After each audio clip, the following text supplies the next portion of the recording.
Hello and welcome to let's crack UPSC CSE.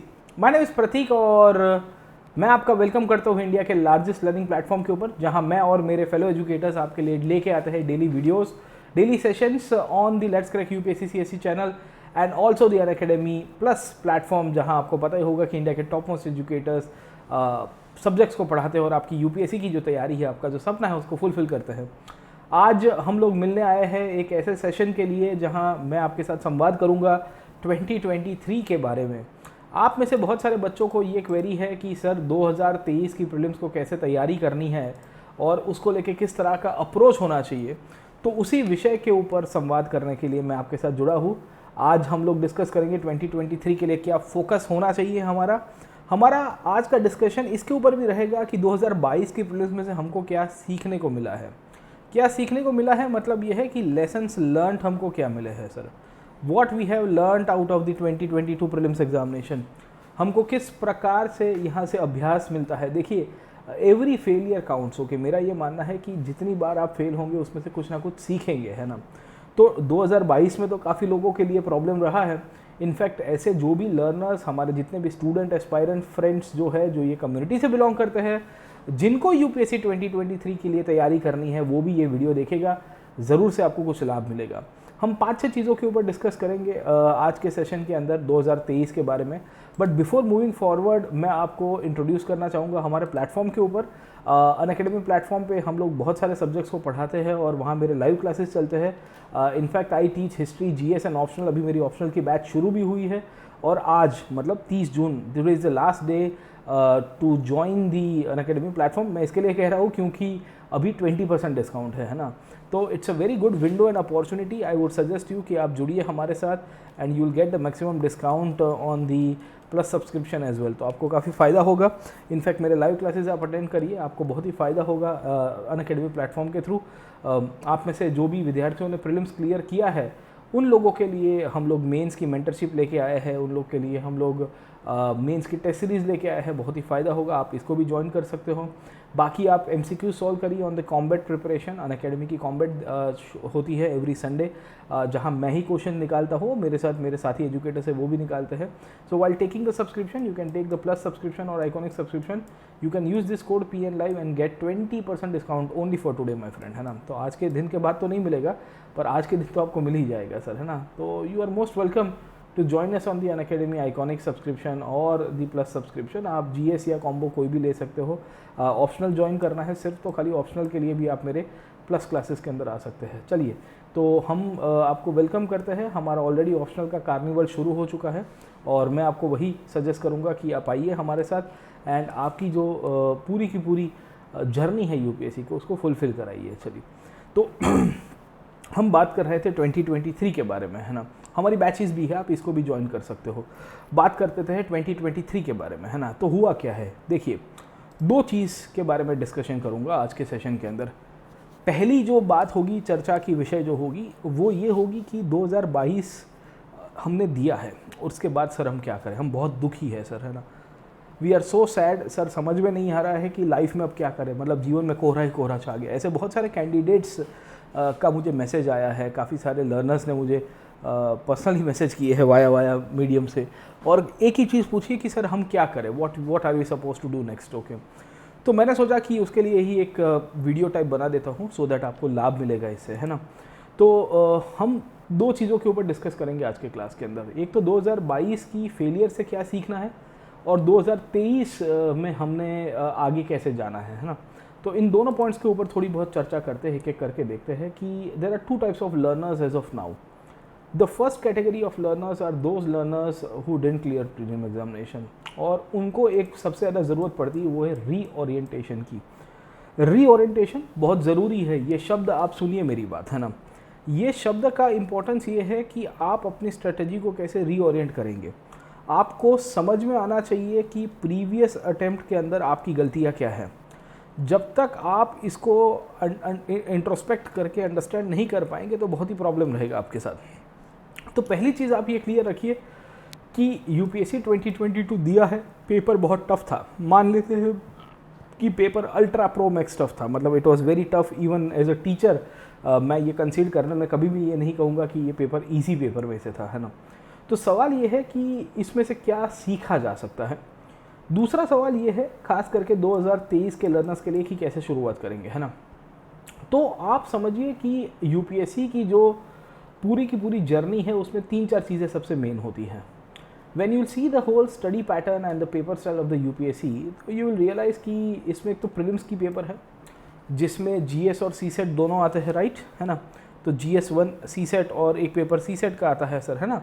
तो इन दोनों को कैसे अप्रोच करना है। दूसरा मुख्य परीक्षा GS1, 2, 3, 4 कैसे अप्रोच करना है, निबंध को कैसे अप्रोच करना है। खास करके GS1 के अंदर हिस्ट्री है, ज्योग्राफी है, सोसाइटी है। GS2 के अंदर बात करेंगे तो पॉलिटी, गवर्नेंस, IR वाला टॉपिक आपको दिख जाएगा। GS3 में तो बहुत लेंथी टॉपिक है सर, है ना। आपको वहाँ पे एनवायरनमेंट दिखता है, आपको इकोनॉमी दिखता है, आपको साइंस एंड टेक दिखता है, आपको इंटरनल सिक्योरिटी और डिज़ास्टर मैनेजमेंट जैसे टॉपिक्स भी इन्होंने डाले हुए हैं। और GS4 तो बहुत डेडिकेटेड एथिक्स का पेपर है ना। तो इन सब की तैयारियों के बारे में आपको पहले तो सिलेबस को ध्यान में रखना है। The very first thing that you will be doing is understanding the syllabus. आप अब ये ध्यान रखोगे 2022 के लिए जो फेल हुए हैं वो, और 2023 में जो लोग नए दे रहे हैं उन दोनों लर्नर्स के लिए मैं सजेस्ट करूँगा कि आप दुखी मत होइए। देखिए अभी 2 कैटेगरी ऑफ स्टूडेंट्स चल रहे हैं, है ना। एक स्टूडेंट वो है जो बहुत ही खुश है सर, है ना। इनको लग रहा है कि भाई उनके जीवन में बहुत बड़ा उन्होंने कुछ उखाड़ दिया है सर, है ना। ऐसा ज़रूरी नहीं है कि ये कुछ उखाड़ पाएंगे सर, है ना, क्योंकि अभी तो प्रीलिम्स ही निकली है, अभी मेंस एग्जामिनेशन बाकी है, उसके बाद इंटरव्यू का स्टेज बाकी है। It's a very long stage, okay. तो ये कोई इजी प्रक्रिया तो है नहीं, पहली चीज़ तो, ओके। तो डोंट गेट डिसहार्टन सर, है ना। यूपीएससी का प्रीलिम्स का रिजल्ट आ गया है, समझ में आ रहा है कि भाई आपने बहुत मेहनत की थी, बट आप सोचिए कि आप दुखी मत होइए क्योंकि आप अकेले नहीं हो इसमें सर। आपको इसमें से ये सीखना है कि इसको हम कैसे आगे लेके चलेंगे और कैसे इसको डेवलप कराएंगे सर, है ना। So the very first thing that I would like to talk to you about is the introspection part, है ना। ये देखिए सबसे ज़रूरी होता है कोई भी प्रकार की जीवन के अंदर, जब भी आपको परिस्थिति ऐसी आएगी आपको ये ध्यान रखना है कि आप इंट्रोस्पेक्ट करिए सर, है ना, कि आप एक्सेप्ट करिए कि नहीं क्लियर हुआ है इस बार खास करके। और 2022 की एग्ज़ामिनेशन जिन लोग की नहीं क्लियर हुई है उनके लिए सबसे पहला काम यही है कि वो इंट्रोस्पेक्ट करना शुरू कीजिए। ये फ़ोटोग्राफ खाली रिप्रेजेंटेशन के लिए डाला है, उसका मतलब ये नहीं है कि दीवार के सामने जाके खड़े रह जाइए और इंट्रोस्पेक्ट करिए, पर अपने गिरबान में जाके देखिए कि क्यों नहीं हो पाया था। आप समझिए कि आपको बहुत सारे कारण अंदर से ही मिलेंगे। आपको पता चलेगा कि कुछ एरियाज़ ऐसे हैं जो वीक सब्जेक्ट्स है आपके लिए सर, है ना। कुछ एरियाज़ ऐसे होंगे जहां आपने रीड ही नहीं किया होगा, आपका रीडिंग ही कम होगा सर, है ना। हो सकता है कि कहीं कहीं पे आपको रिवीजन की कमी लग रही होगी। There will be certain areas where you will see कि सर मेरा रिवीजन ही नहीं हो पा रहा था, I was not able to revise it out. और रिवीजन नहीं होने के कारण भी देयर इज़ एवरी पॉसिबिलिटी कि आप आगे नहीं बढ़ पा रहे थे। होता है ना sir, at times this happens everywhere, है ना। तो this might be a possibility as well कि यहाँ पे ये भी हो गया होगा कि रिवीजन, लैक ऑफ रिवीजन और ओवरऑल जो आपकी अंडरस्टैंडिंग रिवीजन के पॉइंट ऑफ व्यू से होनी चाहिए वो नहीं हुआ, शायद ये भी एक प्रश्न हो सकता है सर। इसके सिवाय आप समझिए कि आपने टेस्ट प्रैक्टिस ना किया हो, ये भी एक बहुत बड़ा कारण बन सकता है सर, है ना। तो आप देखिए कि बहुत सारे कारण हैं आपके यूपीएससी की जो प्रीलिम्स है उसको ना क्लियर करने के कारण, ओके। तो ऐसे कैंडिडेट्स जो अभी यहाँ पे दुखी होके खड़े हैं सर, है ना, उनको मैं यही सजेस्ट करूँगा कि आप दुखी मत होइए, आप इंट्रोस्पेक्ट करना शुरू कर दीजिए। देखिए ज़्यादातर हम लोग किन परिस्थितियों में दुखी होते हैं आप समझो, है ना। हम कभी स्वीकारना नहीं चाहते हैं कि हम यहाँ एक ऐसी परिस्थिति में फंस गए हैं सर। हम स्वीकारना नहीं चाहते हैं कि हम अपना कंफर्ट जोन जो है वो कंफर्ट जोन को हम लोग तोड़ ही नहीं पा रहे सर। और ये कंफर्ट जोन में हम लोग को ये लगता है कि हमने जो स्टडी किया है उसमें से ही क्वेश्चन आता है। At times as a learner, as a student, क्योंकि बीइंग अ टीचर मैं भी एक स्टूडेंट के रूप में ही सोचता हूँ, तो मुझे भी ये लगता है कभी कभी कि यूपीएससी कहाँ से प्रश्न निकालेगा, from where the UPSC will ask the question paper, है ना। तो ये जो क्वेश्चन पेपर पूछने की जो पूरी की पूरी प्रक्रिया है उसमें ये एक पैटर्न बहुत चलती है, जहाँ मैं भी कभी कभी सोच देता हूँ कि अच्छा यूपीएससी यहाँ से प्रश्न निकालेगा, UPSC might ask the question from this topic और some other topic, which topic will be there, है ना, समझे आप लोग। तो मोटे मोटे तौर के ऊपर मुझे आपको ये कन्वे कराना है कि आपको ये अपने कंफर्ट जोन से बाहर आना पड़ेगा, आपको इंट्रोस्पेक्ट करना पड़ेगा कि आपने क्लियर नहीं किया है, मेहनत आपकी कम पड़ रही है, कौन से एरिया में पढ़ रही है वो आपको ढूंढना पड़ेगा। अब there might be an aspirant जिसको लग रहा होगा कि सर मेरे को एनवायरनमेंट के क्वेश्चंस जो थे वो ठीक नहीं लग रहे थे, है ना। There might be a possibility कि वो एस्पायरेंट के एनवायरनमेंट के क्वेश्चंस गलत गए थे। अब तो वो जो एस्पायरेंट है उसको एक चीज़ समझ में आ गई है कि सर मेरे एनवायरनमेंट के क्वेश्चंस गलत गए थे, तो the very first thing that aspirant should be doing is that picking up the book of environment, seeing that कि विच टॉपिक ही इज मिसिंग आउट, है ना। समझे आप लोग, है ना। कुछ एस्पायरेंट्स ऐसे होंगे जिनका पेपर छूट गया होगा सर, है ना। You might have missed attempting certain question, आपने स्किप किए थे, और ये स्किप करने का इंटेंशन क्या था, what was the reason for the skipping sir, है ना। आपने प्रश्न पत्र को स्किप किया, उसके पीछे का एक मुख्य कारण ये था कि आपकी रीडिंग एबिलिटी नहीं थी। आपने क्वेश्चन पेपर को स्किप किया, उसके पीछे का एक कारण ये था क्योंकि आपके पास वो जो मटेरियल होना चाहिए, कंटेंट होना चाहिए, वही नहीं था सर, है ना। तो पहला लेसन लर्न आपको यहाँ से ये देखने को मिलेगा कि कंटेंट को अपग्रेड करिए, है ना। The more you read along with a good revision, along with the test practice and then identifying the weak subjects, वही आपको हेल्प करेगा। Okay, never ever put your self into that baggage part कि sir मेरा 3 attempt हो गए, मेरे prelims नहीं हो पा रहे, मैं क्या करूँ, है ना। आप इंट्रोस्पेक्ट करना शुरू कर दीजिए। आप देखिए कि कहाँ गलती हो रही है, किस एरिया में गलती हो रही है, जीएस में हो रही है कि सीसेट में हो रही है। माइट बी अ पॉसिबिलिटी, क्योंकि ये तो पूरा यूपीएससी है। काफ़ी बच्चों के साथ ये हुआ है कि सीसेट में प्रॉब्लम आ गया उनको, काफ़ी बच्चों के साथ ये हुआ है सीसेट में ये प्रॉब्लम आ गई। It's a very big problem in CSAT my friend. Okay, in fact CSAT का पेपर मेरा ये मानना है कि अब से ही आपको प्रैक्टिस करना है। I have got in interaction with some number of students, उनमें से 1-2 विद्यार्थियों के साथ तो ऐसा हुआ कि जीएस में they were scoring good marks, general studies में उनके अच्छे मार्क आ रहे थे, पर सीसेट में मार्क्स ही नहीं हुए। They were scoring good number of marks in general studies, but when it comes to the civil service aptitude test, जिसे हम लोग सीसेट के रूप में पहचानते हैं, वहाँ मार्क्स ही नहीं हो, क्वालिफाई नहीं हो पाए। आप सोच रहे थे कि 66 मार्क्स है, मैं तो इंजीनियरिंग बैकग्राउंड से बिलोंग करता हूँ, 66 लाने में कितना टाइम लगेगा। ओके, तो पहली बात तो आपको ये है कि आपको वो रियलिटी से वाकिफ़ होना पड़ेगा, और ये रियलिटी से वाकिफ़ हर एक प्रकार के लोग होंगे।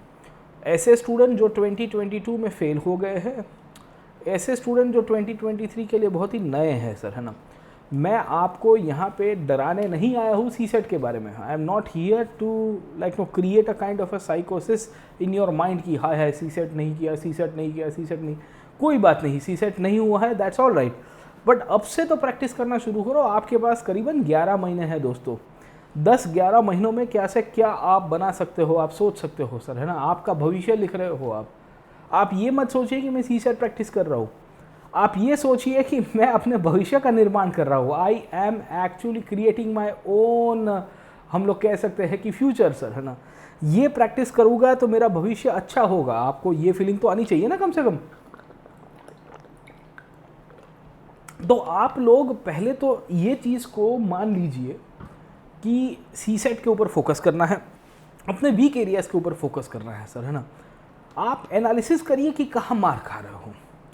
आप समझिए कि आप फेल हुए हो, आपको लगता है, बट यू सी कि फेल का एक मीनिंग भी होता है ना। Failure always invite learning. एक विद्यार्थी के रूप में जब मैं था तो जीवन में बहुत सारी परीक्षाएं सब में फेल हुआ। जीवन में मतलब ये स्कूल कॉलेज कॉम्पिटिटिव एग्जाम्स की बात कर रहा हूँ। मैंने एक चीज़ देखी कि ये जितनी भी एग्ज़ाम्स थी उसमें मैं फेल हो रहा था, पर मैं लाइफ के एग्ज़ाम में कभी नहीं सोचा कि मैं फेल होऊंगा sir. This exams are such that कि ये नो डाउट आपको हेल्प करेगी करियर प्रोग्रेशन में, बट इसके अलावा आपको और भी आगे जाना है ना। आप ऐसा तो नहीं सोच सकते कि सर ये मेरी लाइफ का एंड आ गया है सर। काफ़ी बच्चों को इतने भी नकारात्मक विचार आ गए थे। मेनी स्टूडेंट्स, 1-2 बच्चों के साथ मेरा इंटरेक्शन में बहुत नेगेटिव सोच रहे। मैंने बोला बेटा इससे क्या हो गया है आप, this is just an examination, there is something else, there is something beyond this examination. कुछ चीज़ें ऐसी होती है जो ये परीक्षा के भी बियॉन्ड होगी, है ना। तो आप इस तरह से मत सोचिए कि भाई ये परीक्षा ही सर्वोपरि है। ऊपर से अगर आप फेल हो रहे हो एग्ज़ाम में, आपकी प्रीलिम्स नहीं हो पा रही है, तो आप उसको इंट्रोस्पेक्ट करिए, देखिए कि कहाँ कहाँ आपको यहाँ प्रॉब्लम हो रही थी। 2022 का क्वेश्चन पेपर उठाइए, जीएस का और सीसेट का, और देखने की कोशिश करिए कि where you are lacking my friend, आप कहाँ लैक कर रहे थे। मैं तो वहाँ तक बोलूँगा सर। 2022 का क्वेश्चन पेपर उठा के आप देखिए कि कहाँ लैक कर रहे थे। सी सेट के बारे में मैंने आपको बताया कि सी सेट का क्या इंपॉर्टेंस है। सी सेट नहीं करोगे तो क्या जाएगा सर। 3 प्रकार के प्रश्न आते हैं ना सी सेट के अंदर।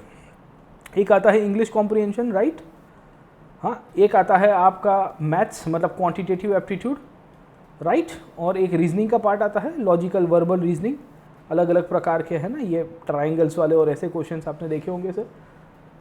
2 मिनट बात करना चाहूँगा। काफ़ी बच्चे मेरे को पूछते हैं, बोले मास्टर ये इंग्लिश कॉम्प्रिहेंशन के लिए कैसे करेंगे, है ना सर, हमको तो स्पीड ही नहीं आ रही, हम हिंदी माध्यम से, हम गुजराती मीडियम से, हम तमिल मीडियम से है। That's all right my friend, आप जो भी बैकग्राउंड से, डजंट मेक सेंस। अभी जो मैटर करता है कि आपको ये पढ़ना है, और इंग्लिश का तो हिंदी अनुवादन अवेलेबल है, इसमें स्पीड कैसे इंक्रीज करेंगे। आज की तारीख में आपको इंग्लिश कॉम्प्रिहेंशन टफ लगता है, उसके पीछे का कारण क्या है पता है। One of the fundamental reasons why you lack in this English comprehension वाला part is that you have stopped reading sir, है ना। बहुत सारे कैंडिडेट्स ऐसे हैं जो आजकल नोट्स सेंट्रिक चल रहे हैं, 4 पेज की, 5 पेज की, जिस्ट सेंट्रिक चल रहे हैं।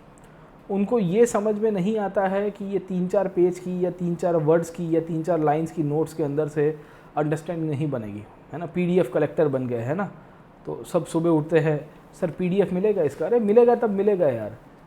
आप अपनी रीडिंग स्किल्स को एनहांस करिए, और रीडिंग स्किल्स एनहांस करने का सबसे बेस्ट पार्ट ये होगा कि आप न्यूज़पेपर पढ़ना शुरू कर दीजिए।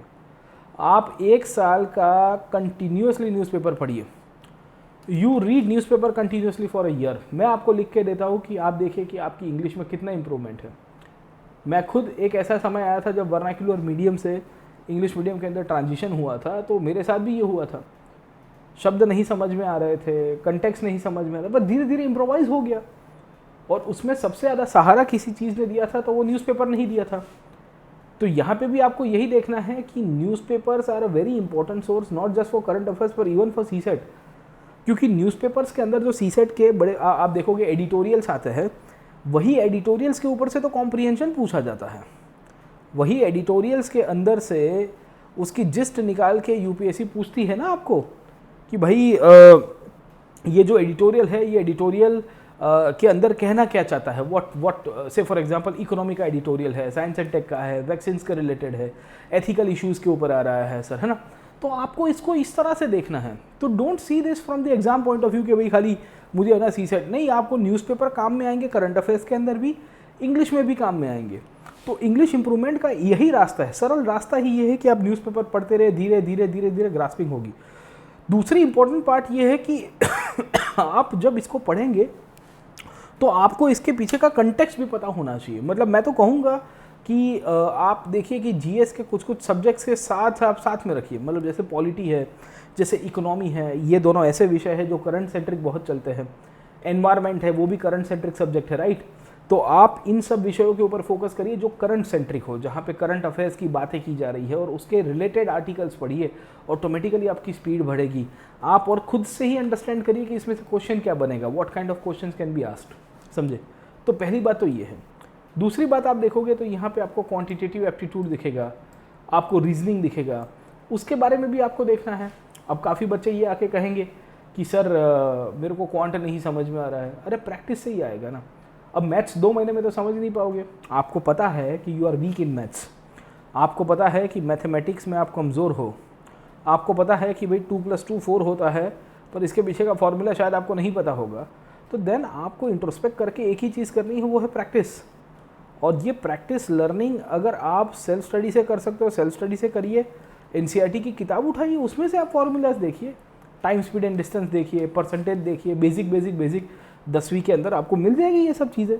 ऐसा तो है नहीं आप पूरा 7-8-10 महीना थोड़ा देना। मैं तो कहूँगा कि आधा घंटा प्रैक्टिस करिए, 45 मिनट्स डेली आप दे दीजिए, 5 days a week, 40-45 मिनट्स आप डेली प्रैक्टिस करिए। You start practicing out CSAT, then you see कि what kind of changes are coming, आप कितना बदलाव लेके आ पा रहे हो, how things are emerging up. तो आप जब तक इस प्रकार की पूरी तैयारी नहीं करोगे, पहला तो सी सेट को लेके, तब तक बेटा ये प्रॉब्लम बहुत रहेगी आपको, हमेशा याद रखिएगा। It will be very much problematic for you. Introspect करिए, सी सेट के ऊपर फोकस करिए। दूसरा जीएस का पेपर सर, है ना। तो अभी सी सेट की तो हमने बात कर ली है, now let's talk about the GS sir, है ना। जीएस की ये क्वेश्चन पेपर को अगर आप समझने की कोशिश करिए तो यहाँ हमने कुछ क्वेश्चंस डाले हुए हैं जो मिक्स मैच करके आपको मिल जाएंगे सर, है ना। So here I have put certain number of questions, जहाँ आप देखने की कोशिश करोगे तो we will see that total overall geography, history, art and culture, polity, सब में मिला के टोटल 100 क्वेश्चंस आपको यहाँ से दिखेंगे। अब ये 100 क्वेश्चंस को अगर आपको आइडेंटिफाई करना है, इसमें पॉलिटी भी इंक्लूडेड है, डोंट वरी अबाउट दिस। अगर आप एनालिसिस करिए, देखिए कि कौन से पेपर के अंदर आप छूट रहे थे, इन विच पेपर आप यहाँ पे कम हो रहा था, आपको लग रहा होगा कि आपका वेटेज कम हो रहा था सर, ठीक है। तो what you can do is कि you can identify the question subjects, okay. अब से फॉर एग्जांपल बहुत सारे कैंडिडेट्स हो गए जिनको 2022 का क्वेश्चन पेपर देखेंगे, पहली बार उनको लग रहा होगा कि सर मेरे को एनवायरनमेंट, इकोलॉजी वाला जो पोर्शन है, खास करके उसके अंदर आजकल तो एग्रीकल्चर भी टॉपिक्स भी इंक्लूड किए गए, वो नहीं आ रहा है। तो आपको स्वीकारना है कि नहीं आ रहा है, तो उसको इम्प्रोवाइज़ करेंगे। अब कैसे इम्प्रोवाइज़ करेंगे? You will pick up the standard reference books, you will start reading the newspapers. In fact इस बार देखोगे ज्योग्राफी एनवायरनमेंट ने डोमिनेट किया है इस बार। 2022 की प्रीलिम्स एग्जामिनेशन के अंदर geography environment has dominated, around 30-40 question have been asked, okay. और ये हर साल रहेगा, क्यों? क्योंकि इंडियन फॉरेस्ट सर्विसेज, आपको भी पता है IFOS करके एक सर्विसेज है, इंडियन फॉरेस्ट सर्विसेज, IFS कहते हैं हम लोग। इंडियन फॉरेस्ट सर्विसेज का प्रीलिम्स का पेपर कॉमन होता है, राइट, है ना, दोनों के लिए। तो अगर दोनों का पेपर कॉमन है तो देयर इज एवरी पॉसिबिलिटी कि हर साल आपको पूछा जाएगा।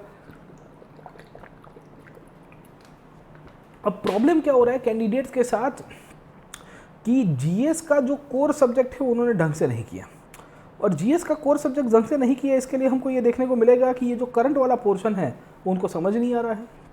एनवायरनमेंट एक ऐसा सब्जेक्ट है जिसमें दोनों प्रकार से क्वेश्चन आते हैं, एक स्टैटिक प्रश्न आता है, एक करंट आता है।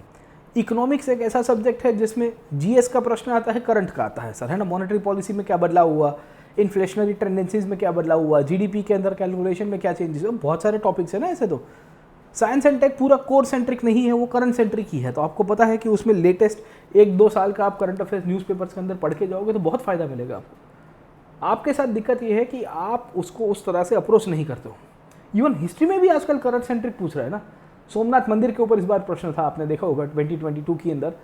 सो there was a question on Somnath temple, और वो खासियत क्या थी सोमनाथ टेम्पल वाले प्रश्न में, वेरी लाइक नो, अगर आपको जानकारी होगी तो उसके अंदर जो क्वेश्चन पूछा गया था वो ये पूछा गया था कि सोमनाथ का रिसेंटली अभी प्राइम मिनिस्टर ने सर्किट हाउस में इनॉग्रेट किया, उसकी बैकग्राउंड के बारे में बताइए, है ना, कि ये ज्योतिर्लिंग है कि नहीं है, अल बरूनी ने इसके बारे में लिखा है कि नहीं लिखा है। तो मोटे मोटे तौर के ऊपर आप क्वेश्चंस को एनालिसिस करिए, you break down the questions and you see कि which subjects you are lagging, है ना। कोई 1-2 सब्जेक्ट ऐसे होंगे जहां आप लैग कर रहे होंगे। इवन 2023 वाले के लिए भी आप जो भी तैयारी कर रहे हो उसमें प्रीवियस ईयर्स के क्वेश्चन पेपर्स जो है उनका बहुत ही इंपॉर्टेंस है, और इसको आप निगलेक्ट नहीं करोगे। For all the 2023 students you will always focus on the previous years questions, you will see that the analysis is very clear, और 2022 का एनालिसिस करके जाओगे तो बहुत फ़ायदा मिलेगा आपको।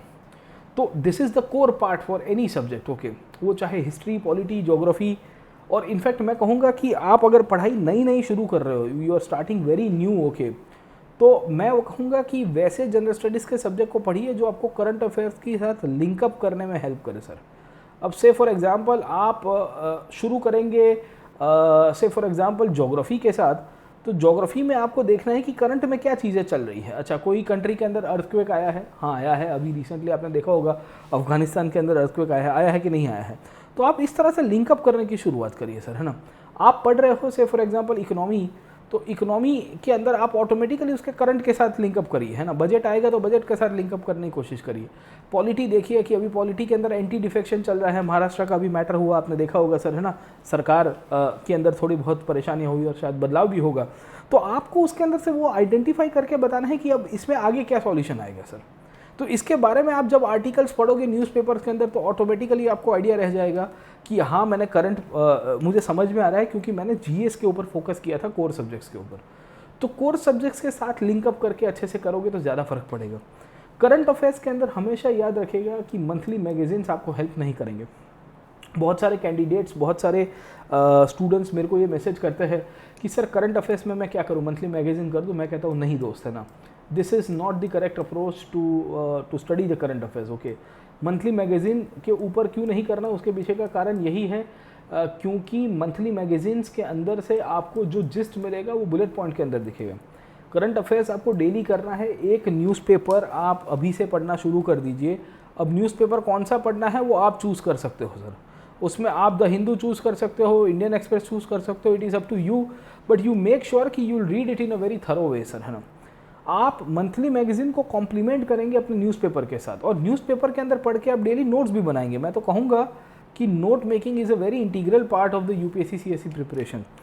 बहुत सारे न्यूज़पेपर है, पर एटलीस्ट ये दो तो आपको क्लियर होने चाहिए। Both either of this two newspapers are very much important and you should not ignore it. Okay, आप जैसे ही न्यूज़पेपर को पढ़ना इग्नोर कर देते हो तो ऑटोमेटिकली ये आपके लिए बहुत भारी पड़ेगा और लॉन्ग रन के लिए आपको बहुत ही नुकसान होगा। मैं आपको ये क्यों बता रहा हूँ, what is the reason behind that, है ना। तो उसके पीछे का कारण ये है कि ये जो पूरी की पूरी जो तैयारी होती है और जो पूरा का पूरा प्रिपरेशन होता है सिविल सर्विसेज के अंदर, उसमें एक तो लीनियरिटी होती है। अब जैसे आप यूक्रेन देखिए सर, है ना, यूक्रेन को लेके आपको पिछले 2-3 महीने से ये मिलता रहेगा, फरवरी, मार्च, अप्रैल, अब तो मई, जून आ गया है सर, 4 महीना हो गया है। तो कंटिन्यूसली आपको उसके अंदर से ट्रेंड मिलता रहेगा। आपने मैपिंग करना शुरू कर दिया कि यूक्रेन के आजू बाजू में कौन से कंट्रीज़ हैं, इंडिया ने क्या स्टैंड लिया है, सिक्योरिटी काउंसिल में क्या हुआ है। उसके बाद आपके पास एक ठीक ठाक मसाला है, 2 पेज का आपने थोड़ा बहुत नोट्स बना दिया है। फिर आप क्या करोगे कि न्यूज़पेपर के अंदर अगर कुछ नया इन्वॉल्वमेंट हुआ विथ रिस्पेक्ट टू इंडिया, कुछ नया इन्वॉल्वमेंट हुआ, वहाँ की कोई ज्योग्राफी के कोई समाचार है, कुछ घटनाओं का समाचार आ गया, जैसे डॉनबास है, लुगेंस है, ब्लैक सी के अंदर कुछ हो रहा है सर, है ना, ऊपर की साइड में कुछ हो रहा है, तो फिर उसके बाद आप वहाँ पे उसको हाईलाइट करेंगे सर, समझे आप लोग, ठीक है। Till the time you will not highlight all this things from the newspaper, तो फिर आपको लगेगा कि यार मैं करंट अफेयर्स के ऊपर रहता हूँ। करंट अफेयर्स मैगजीन्स हमेशा ना आपको हेल्प करते हैं इन द रिवीजन पार्ट, है ना। You should not be absolutely dependent on that, है ना। तो आप हो सके उतने न्यूज़पेपर्स के ऊपर पढ़िए, आप उसके ऊपर फोकस करिए और अच्छे से करिएगा सर, है ना। In fact this is the perfect time to complete your main centric syllabus as well. आप में से बहुत सारे बच्चे ऐसे होंगे जिन्होंने ऑप्शनल नहीं चूज़ किया होगा, right, okay, and you might have like no selected not your optionals, और फिर होगा क्या कि अगले साल की नोटिफिकेशन आएगी तब जाके आप ऑप्शनल की शुरुआत करोगे सर, तो बहुत घातकी हो जाएगा। This is the perfect time to start your optional. ये सबसे परफेक्ट टाइम है आपके ऑप्शनल का शुरू करने का। ये परफेक्ट टाइम है आपके मेन सेंट्रल सिलेबस का भी। इनफैक्ट मेरा ये मानना है कि आप 2023 की प्रीलिम्स की नोटिफिकेशन या 2023 की प्रीलिम्स के पहले आप पूर्ण रूप से कंप्लीटली हमेशा याद रखेगा कि इसकी जो पूरी तैयारी है उसको आप कर दोगे, and you will also make sure कि इसकी जो तैयारी होगी उसमें आपको खाली प्रीलिम्स के बाद रिवीजन के लिए ही आपको खाली समय देना होगा सर, है ना। तो आप ऐसे टाइम टेबल बनाइए जहां आपके पहले जीएस के 1, 2, 3, 4, उसमें GS 1, GS 2 और GS 3 सर, है ना, ये दोनों के दोनों बेसिकली आप देखोगे ये तीनों के तीनों जो कोर इंपॉर्टेंट सब्जेक्ट्स है उसमें आप देखिए सर, है ना। प्रीलिम्स और मेंस की इंटीग्रेटेड तैयारी करिए, ऑप्शनल को अच्छे से चूज़ कर दीजिए। अगर फरवरी के अंदर आप नोटिफिकेशन के में ऑप्शनल को चूज़ करोगे उसका मतलब ये होगा दोस्तों कि you are out of the game. क्यों ऐसा बोल रहा हूँ, क्योंकि फरवरी में ऑप्शनल चूज़ करोगे, मई में प्रीलिम्स दोगे, उसके बाद प्रीलिम्स और मई के बीच में 2 महीने, प्रीलिम्स और मेंस के बीच में 2 महीने का टाइम होगा। 2-2.5 महीने के अंदर आपकी ऑप्शनल तैयारी कभी होगी नहीं, और होगी तो भी बहुत हैपेजर्डली होगी, है ना। तो this is what I will suggest कि आप ऑप्शनल प्रिपरेशन को अच्छे से करिए। You try to focus on your optional, you identify कि आप कैसे प्रीलिम्स और मेंस को इंटीग्रेट कर सकते हो। आप देखिए कि आपके कौन से वीक एरियाज़ है जनरल स्टडीज़ और सीसेट के अंदर, आपको कहाँ कहाँ लग रहा है कि भाई this is my strength and this is my weakness. Okay, prelims में तो हो गया सर, है ना, बट मेंस के अंदर भी आपको देखना पड़ेगा। और कभी टालिए मत, है ना, चीज़ों को। बहुत सारे कैंडिडेट्स प्रिपरेशन में कहते हैं कि कल कर देंगे। No, you make a time table for that, you make a realistic time table. आपको पता होना चाहिए कि ये टाइम टेबल के अंदर मैं स्टिक करूँगा सर, है ना। बहुत कैंडिडेट्स इनफैक्ट फेल होते हैं, उसके पीछे का कारण ये है कि they keep on procrastinating it. Okay, you make a timetable, you make a very, I can say, timetable which should be, I would say, relevant to be followed, है ना। ऐसा नहीं कि आप बहुत ही हम्बक टाइम टेबल बना रहे कि मैं दिन का 25 घंटा मेहनत करूँगा, नहीं हो पाता है सर, है ना। 25 घंटा कैसे तैयारी कर पाओगे। आप रियलिस्टिक टाइम टेबल बनाइए सर, है ना, और उसको स्टिक करिए। मैं ये नहीं कहूँगा कि 100% फॉलो करिए सर, है ना। आप 100% नहीं, पर एटलीस्ट 70-80% तो कर सकते हो ना। You can at least follow it 70-80%, है ना। तो अपनी एनर्जी को चैनलाइज करिए, अपनी बुद्धि को फोकस के अंदर करिए, जिसके कहते हैं emotional intelligence my friend. Previous के क्वेश्चंस को अटेम्प्ट करिए, मॉक क्वेश्चंस को सॉल्व करिए, और मॉक क्वेश्चन को सॉल्व करके ये देखिए कि कौन से एरियाज़ में आपको फिर से प्रॉब्लम आ रही है। देखो मॉक क्वेश्चन बहुत ही मॉक वाले होते हैं, कभी कभी जोक वाले भी होते हैं। आपको लगता है कि ऐसा क्वेश्चन तो यूपीएससी पूछता ही नहीं है। मॉक क्वेश्चन को अटेम्प्ट करने से आपका फ़ायदा ये होगा कि आपको इतना समझ में आएगा कि यार ये सब्जेक्ट में मैं बहुत कमज़ोर हूँ, तो एटलीस्ट वीकली एक बार आप करने की कोशिश करिए। इसको बेस बनाइए। जो भी पढ़ाई कर रहे हो, whatever you are reading, please make sure कि previous of question should not be left out, है ना। आप पिछले 10 साल का 15 साल का पूरा PYQ का एक सेट मिलता है बाजार के अंदर, बहुत सारे पब्लिकेशन का है, आप कोई भी एक ले लीजिए and you start solving that. History खत्म किया तुरंत PYQ उठाइए, इकोनॉमी खत्म किया PYQ उठाइए, आपका कॉन्फिडेंस भी बूस्ट होगा। अगर PYQ के अटेम्प्ट भी नहीं कर पा रहे हो तो फिर आपको दिक्कत आएगी, समझे आप लोग, है ना। तो इसके ऊपर थोड़ा फोकस करिए। There will be multiple challenges, time management की चैलेंजेस आएगी, आपको समझ में आएगा कौन से एरिया से शुरू करें। आपको ये समझ में नहीं आएगा कि आप कैसे रिवीजन कर पाए, तो पहले से बता देता हूँ। देखो टाइम मैनेजमेंट बहुत सारे कैंडिडेट्स के लिए प्रॉब्लम होता है, बहुत सारे कॉलेज गोइंग स्टूडेंट्स होते हैं, बहुत सारे जॉब वाले स्टूडेंट्स होते हैं, कुछ फुल टाइमर्स होते हैं, सबके लिए अपना अपना टाइम मैनेजमेंट की कहानी मिलती है। तो आपको ये ध्यान रखना है कि आप अपनी टाइम को स्क्वीज़ कर पाए। अब as a teacher I won't be able to help you in creating a time table, क्योंकि मुझे नहीं पता है आपकी दिनचर्या क्या है। आप 6 बजे उठते हो, 8 बजे उठते हो, 10 बजे जॉब के ऊपर जाते हो, शाम को 8 बजे वापस आते हो, आई एम नॉट श्योर अबाउट। मुझे उतना पता है कि आप रियलिस्टिक रहिए। आप क्लासेस अटेंड कर रहे हैं, 2 घंटा क्लास, 2 घंटा रीडिंग, इस तरह से आप दे सकते हो, पर आपको प्रायोरिटी देनी पड़ेगी। आप वो सब्जेक्ट्स को प्रायोरिटी देखेंगे जहाँ पे आपको लग रहा है कि टाइम लग रहा है। मतलब जैसे history is a very lengthy subject, okay, lengthy का मतलब है इंटरकनेक्शन का। ये आपको लग रहा है कि मैं ज्योग्राफी में बहुत वीक हूँ, तो then you start focusing on the geography part, कि नहीं पहले ज्योग्राफी में निपटाऊंगा, I will be covering geography first of all, then and only then I will be switching on to other subjects, okay. So आपको इस तरह से तैयारी करनी है, आपको रिविजन करते रहना है। बहुत बार कैंडिडेट्स के साथ ये हुआ है कि वो रिविजन नहीं कर पा रहे, और because they are not able to do it in a very effective revision, and it has created such a problem कि एक बार पढ़ के प्रीलिम्स एग्जाम देने गए। तो इनफैक्ट 2022 के कैंडिडेट्स होंगे, 2023 के कैंडिडेट्स होंगे, उनको ये मैं सजेस्ट करूँगा कि इसको करिए सर, है ना। अब रिवीजन करने की टेक्निक्स होती है सर, है ना। आप weekly revision, monthly revision, subject wise, topic wise revision plan कर सकते हो। मैं आपको ये सजेस्ट करूँगा कि आप रिवीजन के अंदर क्या करिए कि जो जो टॉपिक आपने ख़त्म किया उसको एक स्लॉट दे दीजिए। नए सब्जेक्ट जाने से पहले पुराने सब्जेक्ट का एक बार रिवीजन हो जाना चाहिए। नया सब्जेक्ट आने से पहले पुराने सब्जेक्ट का एक बार रिवीजन हो जाना चाहिए। से for example you started off with history, तो आप हिस्ट्री के अंदर एंशिएंट से मिडीवल में जा रहे हो, तो मिडीवल जब आप पढ़ोगे तब एंशिएंट का रिवीजन चलेगा। मिडीवल से आप मॉडर्न इंडिया में जाओगे ना, जैसे ही the moment you will jump from medieval India to modern India, mark my words, तो automatically what you will do my friend, you will make sure that आपकी प्रिपरेशन के अंदर आप पीछे मिडीवल का रिवीजन करोगे। आप जब आर्ट एंड कल्चर पढ़ रहे होंगे तो एंशिएंट मिडीवल का आपका रिवीजन चल रहा होगा। ऐसे ही सब्जेक्ट वाइज रिवीजन होगा। हिस्ट्री खत्म किया, पॉलिटी शुरू किया, तो पॉलिटी नया पढ़ोगे और हिस्ट्री का रिवीजन होना चाहिए। जब तक ये आपके अंदर टेंडेंसी नहीं आएगी तो अगले साल तक तो सब इवोपरेट होना है, everything will be getting evaporated. और ये इवोपरेशन इस तरह से भारी मात्रा में हो जाएगा जहाँ बात मत करिए आप लोग, है ना। तो इसको फोकस करिए, प्रायोरिटी एरियाज देखिए कि कहाँ से आ रहा है, करंट अफेयर सेंट्रिक कहाँ से आ रहा है, प्रीवियस के क्वेश्चन देखिए। और आप हमेशा याद रखिए कि revision is the key for any kind of examination to be cleared, है ना। एक इतिहासकार, एक ऑथर लिख के गए हैं सर, है ना, कि revision is very important. Good stories are not written, they are rewritten. अच्छी कहानियाँ लिखी नहीं जाती है सर, है ना, समझे आप लोग, ठीक है। उसको रीराइट करना पड़ता है, तब जाके अच्छी स्टोरीज आपकी बन के आती है सर, है ना। तो आपको अगर अपनी अच्छी कहानी लिखनी है तो मिनिमम 5 टाइम्स रिविजन करना पड़ेगा।